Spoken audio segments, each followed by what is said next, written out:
Friends and fellow workers, today a man who needs no introduction, Andrekos. Thank you. Thanks. That's fine. A man of few words, that's great. So my talk today on, titled Towards a Biography of Cat Stevens, the many faces of Cat Stevens. I should say from the start that he actually, even during his heyday, nobody called him Cat Stevens who was close to him. He was always Steve. And then, of course, he became Yusuf. These images start from the left and go right, and some iconic images, and then start again over here and go to the right. And this is a recent one from the Global Citizen concerts.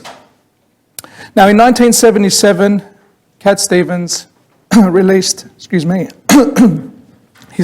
10th studio album, Is It So? And song number 6 is particularly interesting. It's called I Never Wanted to Be a Star. It's his first autobiographical song in the sense that it goes all the way back. I mean, all his songs were about either himself or about life as he observed it and other people's lives. By this point in time, he's already heavily studying the Quran, and he officially converts to Islam on the 23rd of December 1977. The song, which I'm going to play for you, deals with many of the themes of his earlier songs: anti-materialism, disillusionment with the music industry, loneliness, his yearning to be loved and to love, and other themes which creep in. And his lyrics make reference to 4 of his earlier songs: Matthew and Son, I'm Gonna Get Me a Gun, A Bad Night, and I Think I See the Light. And also it's, in a way, follows on from an earlier song of his in the album Monobon Jackin, which is called Pop Star. So,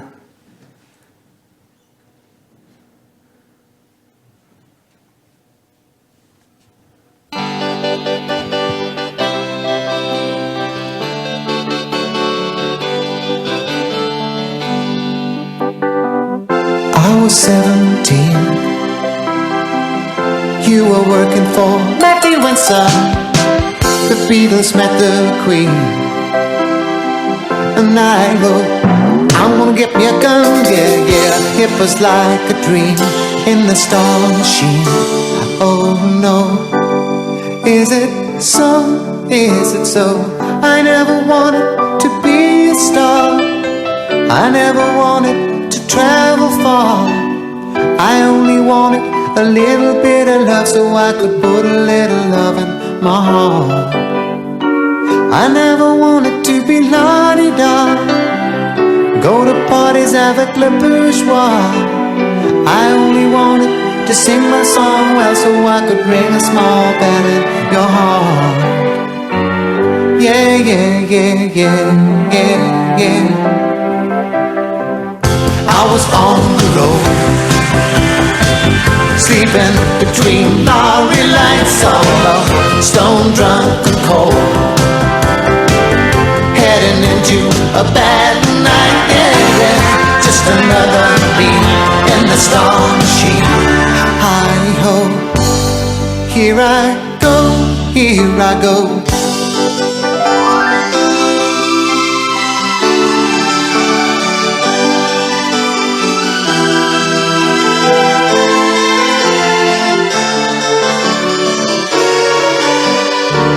I never wanted to be a star, buy my mom a Ferrari car. I only wanted to run my own race so I could win a small place in your heart. Yeah, yeah, yeah, yeah, yeah, yeah. But nature found a way to pick me up off the dark side, yeah, yeah. Showed me another day. It made me sing, I think I see the light. Not another beat in the star machine. Oh no, this time I won't go. I never wanted to be a star. I never wanted to travel far. I only wanted a little bit of love so I could put a little love in my heart.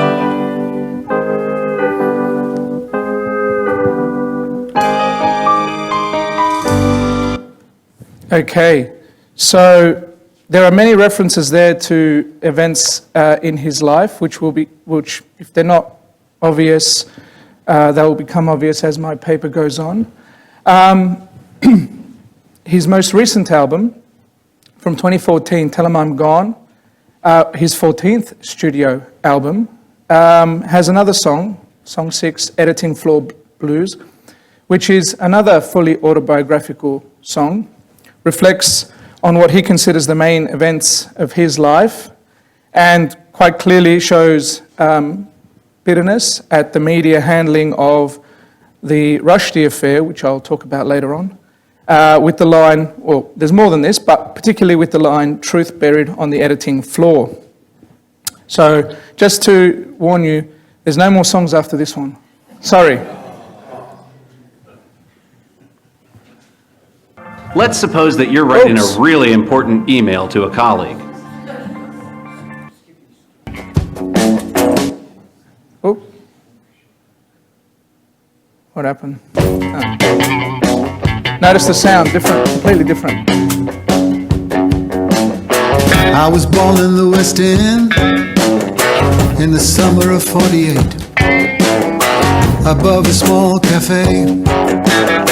Some people like to come there and call it night, but for me it was all day. Oh,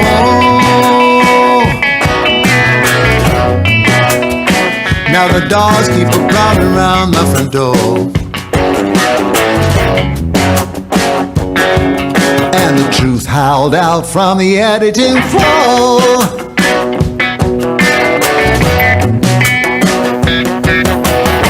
The years went by, Quarryman came along. This boy became a star. Then he dropped but got up again with a black Everly guitar. And he searched along the road, a good song he was looking for.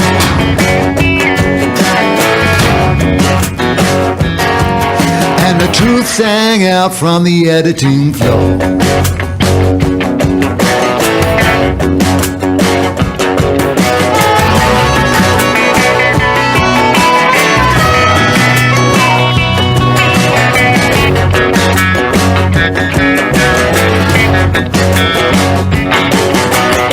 Big brother took a trip, as bold as he could be,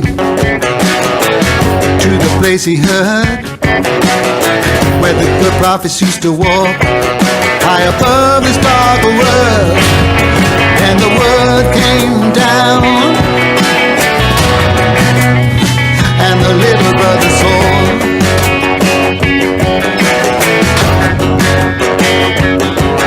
how the truth was buried on the editing floor.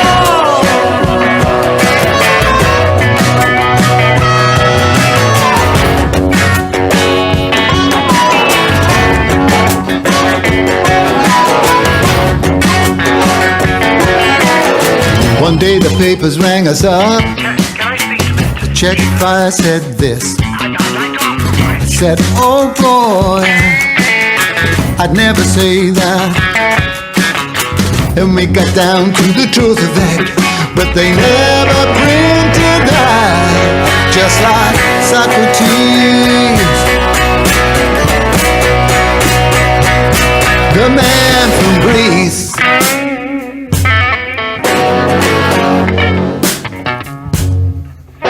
Fell down on his knees, said, Lord, forgive them please. Forgive them please.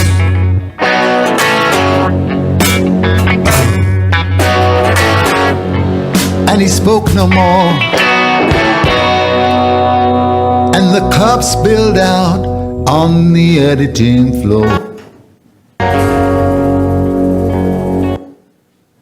Okay, so, whoops. Why do I want to do a biography of Cat Stevens? There's more reasons than the ones that are up there, but I didn't want to go on about it. I mean, a while ago when I was at uni, I read many biographies, mostly of American and British film stars. And probably, I mean, I've thought about writing biographies of other people, but not of anybody really famous. But I've always been fascinated also with the star who climbs to the top only to fall or burn out, like my favourite tennis player, Mats Wilander, for those of you who know anything about tennis. But yeah, not just him, with others as well, in politics or whatever it might be. Obviously there is the Cypriot connection, and I'm not denying that. But having said that, I wouldn't be interested in writing a biography of George Michael or Peter Andre or any other, you know. There's also the connection that we both grew up in multicultural cities, although at very different times and places. But there are some similarities with his upbringing and mine. There are connections with previous work, my work with Evan on the monitoring of London Cypriots in interwar years, when his father, Yusuf's father, Stavros, established his restaurant in Soho. And also Stavros served in the Cypriot Mule Corps, which when I discovered that, my jaw just dropped. I thought, wow, incredible. The other reason is nobody has written a biography of Cat Stevens. There's some books there which are not really biographies. I'll pass them around and you can look at them. One of them is by Yusuf himself, Why I Still Carry a Guitar, which is essentially about his, as a subtitle there, the spiritual journey of Cat Stevens to Yusuf. It's essentially a response to certain sections of Muslim society that have criticized him returning to popular music in 2006 when he brought out his first studio album.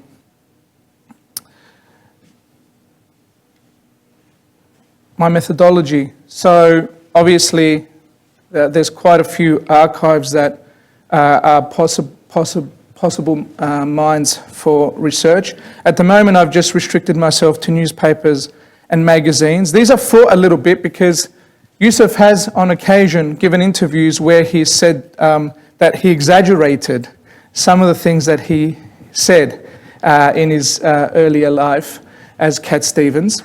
So those are things that I would need to check up with him. There are, of course, many documentaries on his life, featuring interviews with him, his family, his management, his other collaborators. He has his websites, which is now integrated. A few years ago, they were separate websites, a spiritual one and a more general one. Luckily, I printed all the stuff out from the spiritual one before it went down. I do hope to conduct interviews with the man himself, hopefully with his family, management, people who worked with him. I think I've contacted him through his previous agent, David Spiro, not Davis Spiro, typo. The other thing that I want to do is, I don't want to simply write a straight out traditional type of biography. I want to integrate an analysis of his songs into the biography. And lastly, one other thing that I've been doing is, thanks to Fernando back there, learning guitar. And that has actually, it might seem a weird thing, and you know, how does this help? Well, his style of music reflects his personality and his lyrics. I mean, he has a particular style, a choppy sort of style to his music, and then the other one is that you can see people playing the majority of his songs in different ways, using different instruments at times as well, some from piano to guitar. So there's a lot of freedom with his music, which again reflects those songs about freedom and liberty and so forth that he's known for. This is my proposed structure. So the first part of the book would look at a more traditional sort of biography, let's say, which gives an outline of his life, looking at historical context to explain his development. So from Stephen to Cat to Yusuf to Cat again, or I should say Uncat again or whatever. And then, so that's broadly a chronological part. And then the section that I'm perhaps most interested in, the bit about how art mirrors life and life mirrors art, and continuity and change with respect to the themes in his music. So those are the themes that I've identified, and later in the lecture, I'm sure we'll have 5 minutes at least to go through the slides where I have situated all of his songs into these categories. So freedom and searching for self, life, there's one category. A smaller category, I suppose, is the anti-materialism, the environment, nature, and a simpler life. Love and marriage is a significant category early on in his career. Family, children, and education is a significant one. Peace, ideology, and humanitarianism. That's the one that I'm going to be focusing on at the Eric Richards Symposium, my paper there. And spirituality, death, God, and Islam is, of course, a significant theme in his music as well. Okay, so what I want to do is give a sort of, I don't know how quick it'll be, but anyway, a chronology of his life, interjecting with his music, and then go through those themes again where I put his songs in there. So he was born on the 21st of July, 1948. That's how usually our biography begins. He was born on this day. Usually they're dead, but in this case, Yusuf is still very much alive. As Stephen Dimitri Georgiou. His parents were Stavros, who was from Paphos in Cyprus, and Ingrid Wickman, who was a Swede. And Stephen is the third child after Anita and David. Both Anita and David had a very important place. Actually, all his family do, but Anita and David in particular have an important part in his life. Now, he lived with his parents at the restaurant Moulin Rouge. Later, it was known as Stavros for a while, and now it's called the Shaftesbury. I don't know if anybody has ever eaten there. It's on 245 Shaftesbury Avenue, so it's right in the heart of the West End. So you can just imagine a young kid in the 60s, or a teenager in the 60s, growing up in the West End. You know, everything is at his doorstep in terms of theatre and music, you name it. And he lapped it up. So they lived above the restaurant, I should have mentioned. He learns to play the guitar on his own. I believe his father bought him his first guitar in 1963 when he was 15, and he also learned to play the piano in that year. He makes his debut as Stephen Adams while still at Hammersmith Art School. He wasn't a particularly great student, but he was pretty good at art, and but he didn't end up finishing his course at the Hammersmith Art School. Adams is interesting, why he took that name. When I looked at the honour roll on the Cypriot Mule Corn, I found his father. His next of kin was his father, so Yusuf's great-grandfather, and he had the name of George Adams, was it? Yeah. Or George Adamu, sorry. But that's where he got the Adams from, which is interesting. In 1966, he signed a contract with Mike Hurst, who's known from the Springfields, and he released I Love My Dog in September of 1966 as a single. And I'm not going to go through all the information on these slides. There's some information like where some songs charted and where some albums charted and how they've been received. This song, though, it's interesting. He got into a bit of trouble with this one because he admitted that he had written the lyrics to another song by, interestingly enough, a guy named Yusuf. Yusuf Lateef's The Plum Blossom. Lateef was a jazz singer and artist.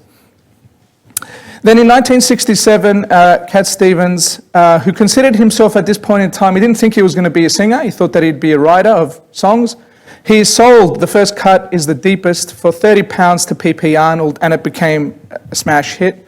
And of course, many others, as you probably know, have released that song.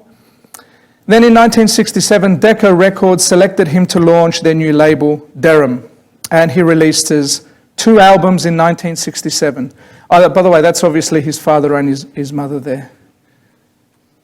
Okay, so his first album was Matthew and Son. It charted at number 7 in the UK, which is pretty good, very good. And you can see there some of the songs came out as singles at different times. There's a couple. I'm not going to talk about all the songs, obviously. There's a couple of songs that are interesting. Matthew and Son is very much about labour rights. It's a fascinating song for a kid to write, not even 20 years old. But to have that ability to observe these things. And the other one, which caused controversy at the time, was I'm Going to Get Me a Gun. Now, I need to explain that because he was planning to write a Western. So, heavily influenced, as I said, living in the West End by all sorts of different things, from the Beatles and Bob Dylan to Hollywood to you name it. So when it came out, it was a bit controversial, I'm Going to Get Me a Gun, but he explained that it was for a Western that he had been planning to write. His next album, New Masters, was not successful. You can see there that it didn't chart. Most of the songs on this album are forgettable. There aren't that many great songs on this album. The one song that I would suppose highlight, a forgotten one really, is Blackness of the Night. I wish I could play it. We don't have time, but it's about loneliness. It's about belonging and not belonging. It's a fascinating song. And it was one where he felt that he had some artistic license with, because by this point in time, he's upset with the sound of his songs. So he has complete freedom with the lyrics, but he's not happy with how they are arranged quite heavily by Mike Hurst. So by the end of New Masters, or soon after, well actually by December 1967, he's breaking up with Mike Hurst. And that's sort of finalised by February of 19... They went to court, lawyers were involved.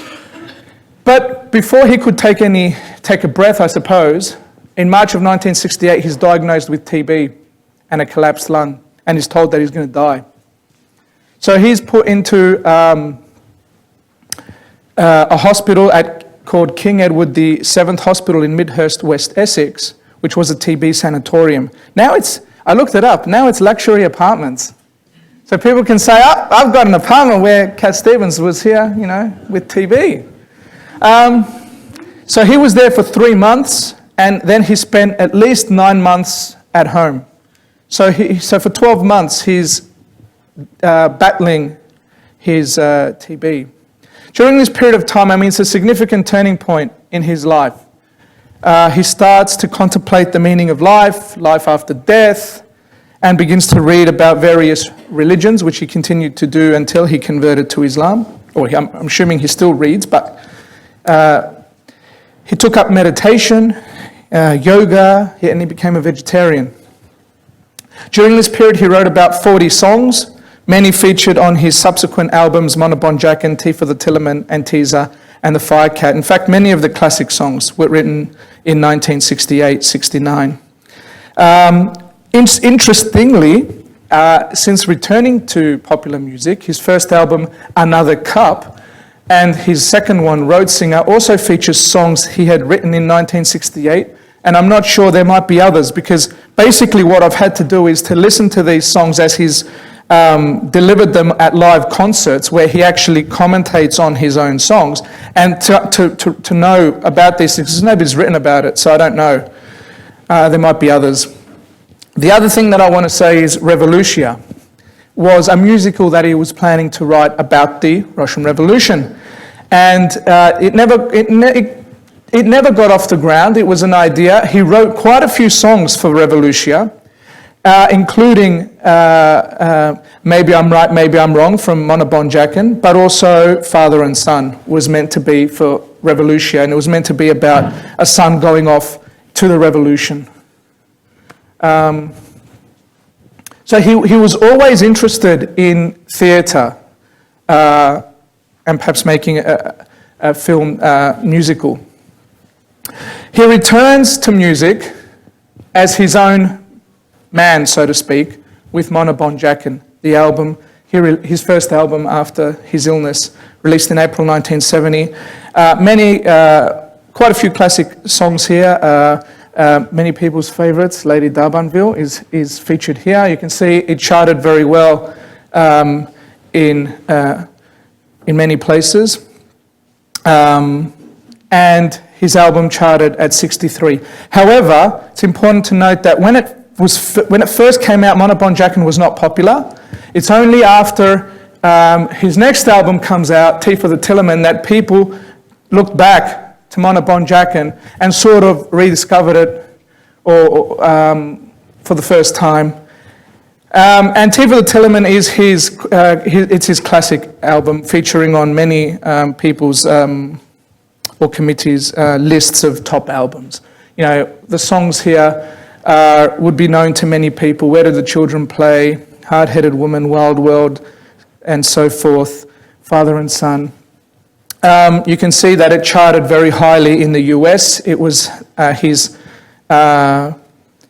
first inroads into the US, but also in Canada and the UK. And it's a triple platinum album in the US. So this relates to sales of his album. One thing I want to say before moving on is, briefly, Sad Lisa. It's a song where you think that he's talking about a girl named Lisa who's sad. But he has said in interviews that he's probably talking about himself. So we begin to realize that he wasn't the happiest of guys. I mean, there's a tension here between his fame and money and his and how he responds to that. It never sat comfortably with him, and you can see it in that song that I played originally, I Never Wanted to Be a Star. Oh, yes, Harold and Maude. In 1969, as he's coming out of his convalescence, he decides to volunteer his services to write some songs for a film called Harold and Maude. It's a dark comedy, it's a cult classic. If you haven't seen it, see it. It's not dated. It's a bizarre movie, but all these songs feature in the film. Some of which, as you can see, were released in albums Mona Bonjakin and Tea for the Tillerman, whereas others were written and not released. I forgot one thing to say, but oh no, it's the next album. Some were not released until later. So even songs like If You Want to Sing Out, which some of us would know, were not released until the 80s. Teaser and the Firecat, also considered one of his great albums, on par perhaps with Tea for the Tillerman, certainly triple platinum again, and charted very highly as well. And you can see that the charts sort of reflect the previous album as well. So it's riding on Tea for the Tillerman to some extent, but some great songs like The Wind, and pretty much most of these songs, most people who are fans certainly would know them, and people who aren't fans would know Morning Has Broken, Moon Shadow, Peace Train. In addition to the album, which was released in 1971, he also released a cartoon, Teaser and the Firecat, and a children's book, which was published in many languages with his artwork. So he seems restless, he wants to do different things. That's quite obvious. His next album, Catch Bull at 4. You can see here that it was received initially very well. So this reflects my point about following on from his previous albums. So it hit number 1 in the US and Canada, number 2 in the UK, and number 3 in Norway. But it hasn't reached the same heights as Tea for the Tillerman or Teaser and the Firecat, only registering as a 1 times platinum. I should mention something about the platinum thing. I looked up several artists in his genre, people like James Taylor, Bob Dylan, and others, focusing only on their albums, not their sort of greatest hits albums. And he was the only one that I could find that had 2 triple platinum albums back to back, and in the 70s. So that was quite a rise, you know, it was, which I don't know if obviously he didn't handle it so well, as we will see. Let me just see how much time, what I'm doing for time.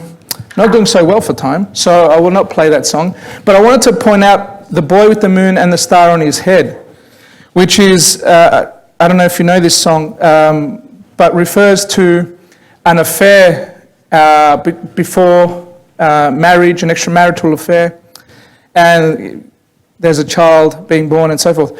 And I'll come back to it later, but it's a song that would not be on his list of songs which he would consider, you know, kosher as a Muslim, I would think.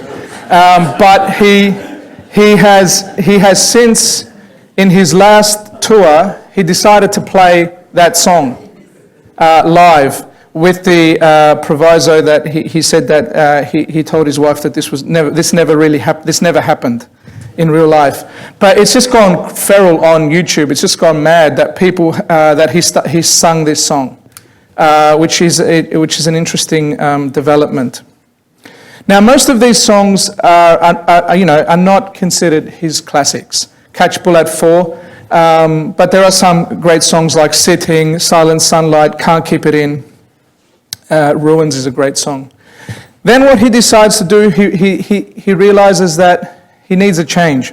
By this point in time, he's moved to Brazil, and he's living there as a tax exile in a way, because he says that he wants to give away his money to charities, and there are UK laws prohibiting him from giving his money to as many charities as he would like. So he decides to move to Brazil, and that's hence the title of the album is called Foreigner. He doesn't take any of his usual artists with him. One of his usual artists, and very important for Cat Stevens' career, was Alan Davis. So he doesn't participate in this album. It's sort of a new sound. The first song goes for 18 minutes. It's called Foreigner Suite. It's essentially a compilation of different, they could be different songs. And then on side 2, there's only 5 songs. You can see that it charted pretty well, but it hasn't sort of continued on from that initial. I mean, initially people thought that it was a bit weird. Listening to it, I don't think it's all that weird. It just wasn't the same as his previous albums. He was trying to do something different, trying to reinvent himself. Then he sort of tried to go back to his earlier roots with Buddha and the Chocolate Box, which was released in 1974. It did a little bit better than Foreigner, and it's also been more received longer term with a it's gone US platinum. There's some interesting songs here. Oh Very Young would be a song that most people would know. Interestingly, there is a song on here called Jesus, which is actually about Jesus and Buddha. I don't know why he didn't title it like that, but it's an interesting song.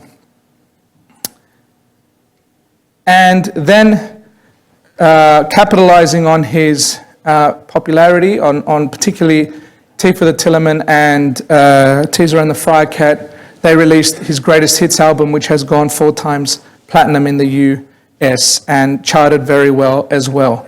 And there was a new song here, To Find People. Okay. Then, by this point in time, he's continued to read about religion, and one of the religions is numerology that he has gotten into. And this album is essentially a themed album, Numbers, about that. It It didn't go down very well at the time and hasn't really recovered. There's one interesting thing, that I want to say about it, is that there's a music video, Banapal Gas, which is quite interesting. And it wasn't his first music video. This is a sort of theme that I've sort of gotten into. But there was also a music video for Father and Son in that classic where it's all white, the room, and he's there playing the guitar up like this in the corner, sitting in the corner of the room. So it's interesting to situate that alongside other artists who brought out music videos from, the Beatles and then others in the 70s as well.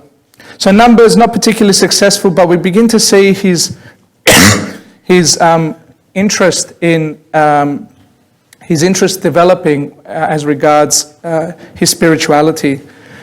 I want to pause from the albums for a second and talk about his tours. He was prolific with respect to tours. Numerous concerts throughout the world, UK, Europe, USA, Australia. I've got the dates there for the Australian concerts. Canada, South Africa, Asia and Latin America. There are tours there which I've listed that he made. The interesting one is 1967 when he toured with Jimi Hendrix, and several other tours leading to the Magic Cat tour, the Magic Cat Earth tour, which is the badge that I'm wearing from that tour. It was a world tour. He wanted to do something big and bold, and that involved incorporating magic acts into the performances. He didn't do them himself. He hired artists. He hired magicians. The US leg was recorded but not released on DVD until September of 2004, and it already went platinum very quickly. What's interesting also about the Magic Cat tour, that there's a lot of energy. His performances have changed from his earlier days, and even from the 1970, 71, 72 period where he's going out there playing Monauban Jack and Tea for the Tillerman and Teaser for the Firecat songs with Alan Davis next to him, him and his guitar type thing. It's become a little bit more of a show. But by the end of it all, it appears to me that he was a bit over it. And he cut a couple of the venues out at the end. By this point in time, other things have started to take over his life, and that is his interest in religions, or taking more of a role in his life. Oops.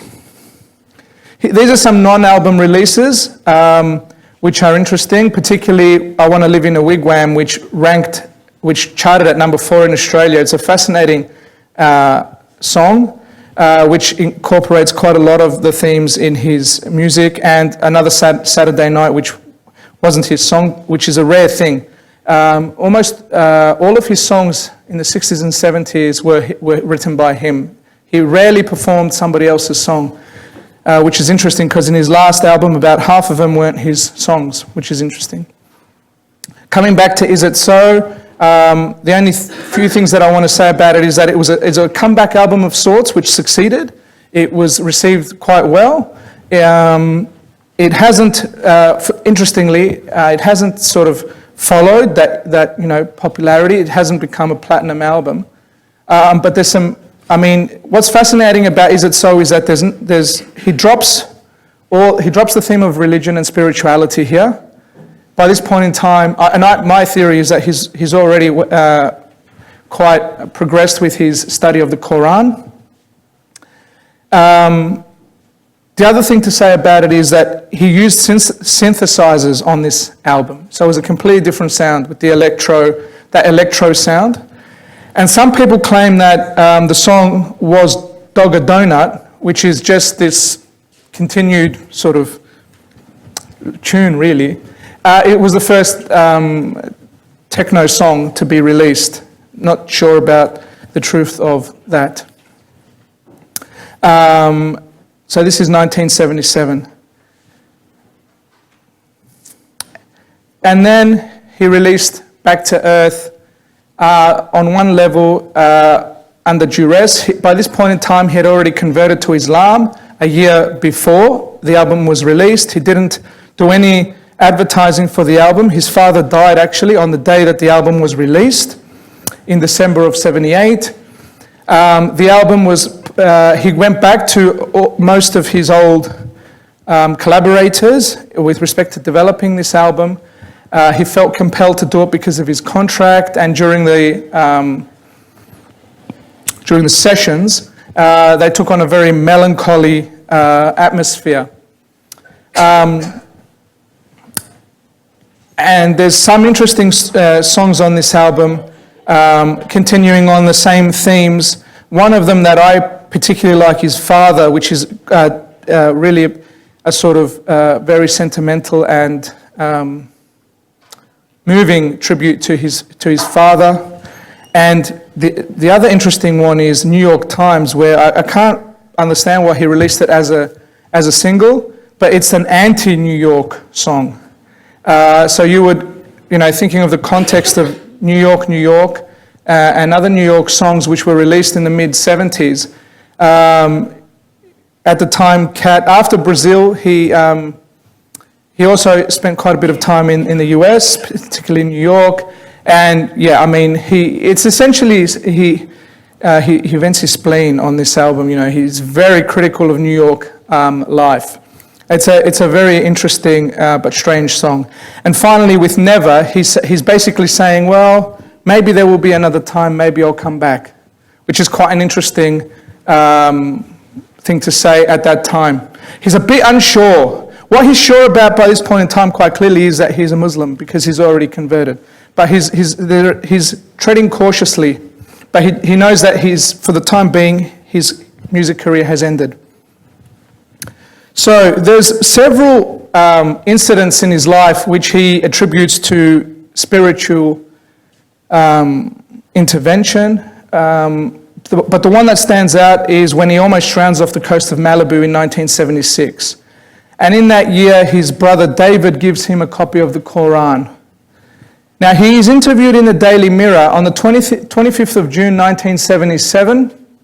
So this is, just to confirm it in my own mind, it's just after Is It So has been released. And nobody has picked up on this, but he claimed that he believed in Allah, in God.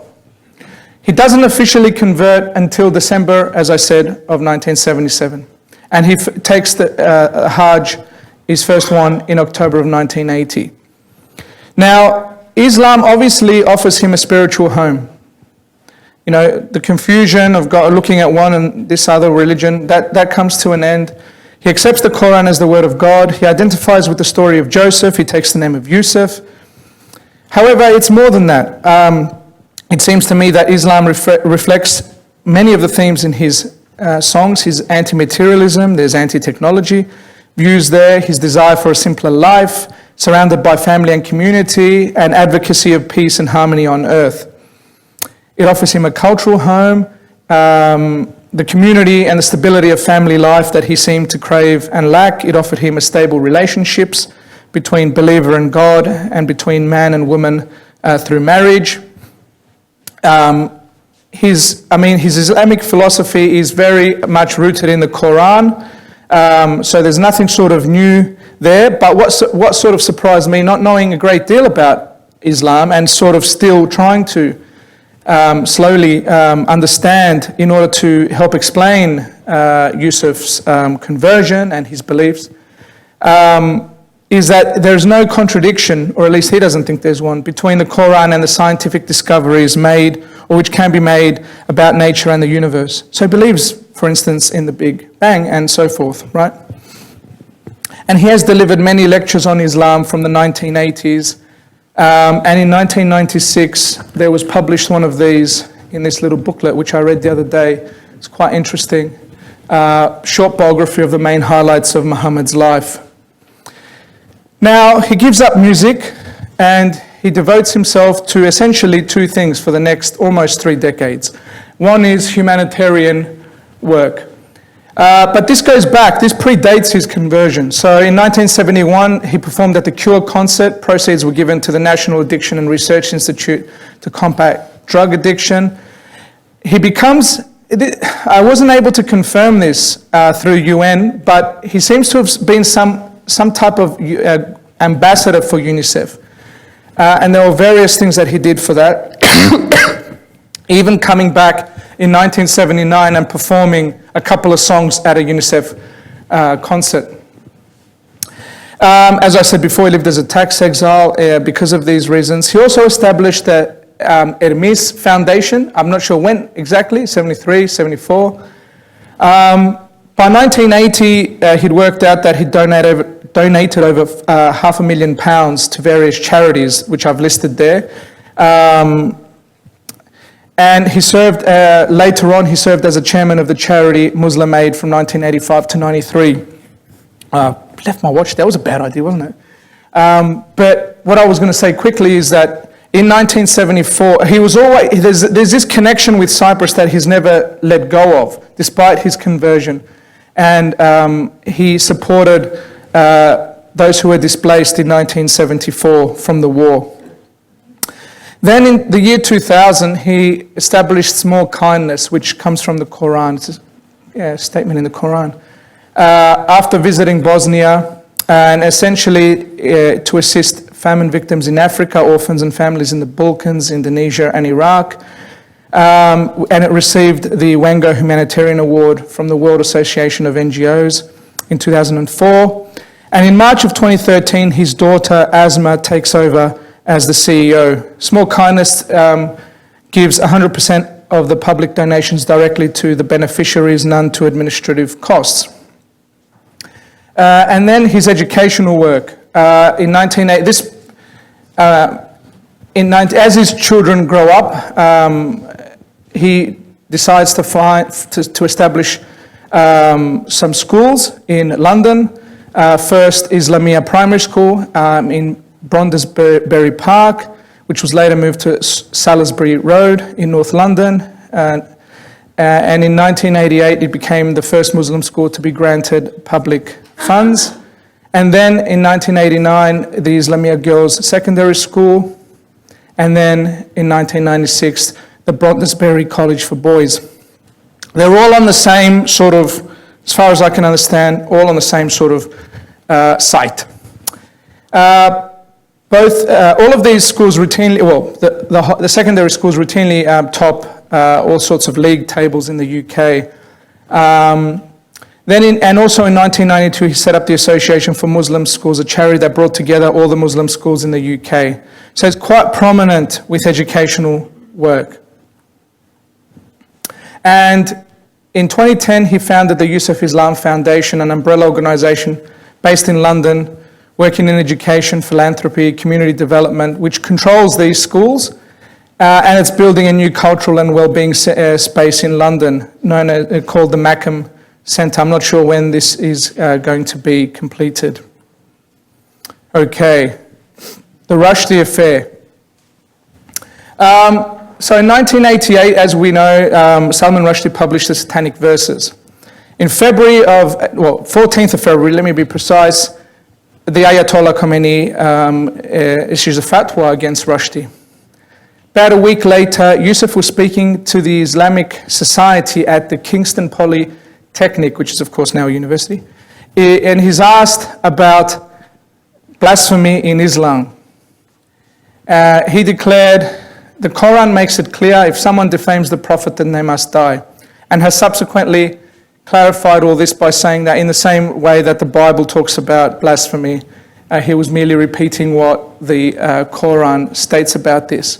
Now mind you that we don't have any documents about this. This is just all reports in the newspapers, or as far as I can see.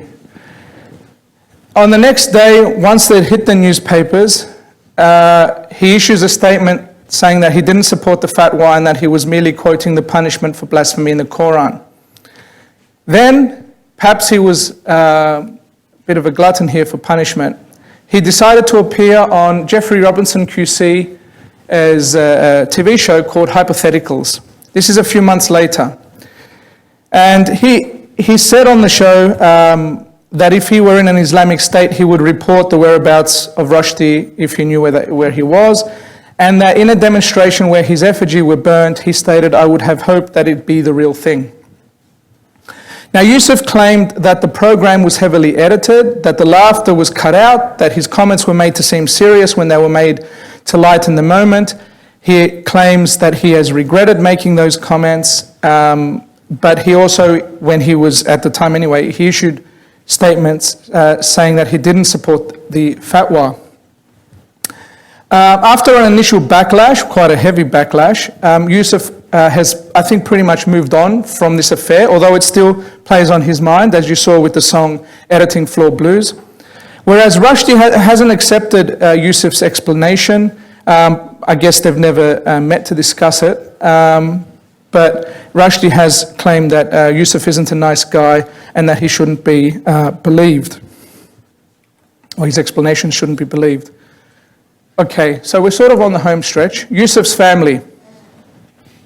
This is really important. So he marries Fauzia Mubarak Ali, who's of Afghani heritage, in September of '79. They decide to auction all his musical instruments, all his musical memorabilia and so forth, and they devise two lists of his songs, ones which are compatible with Islam, and they would live off those earnings, and the other, which they deemed to be incompatible with Islam, they would give this money to charities. I'm not quite sure how this works, particularly with albums, but this is something that I would need to look into more closely.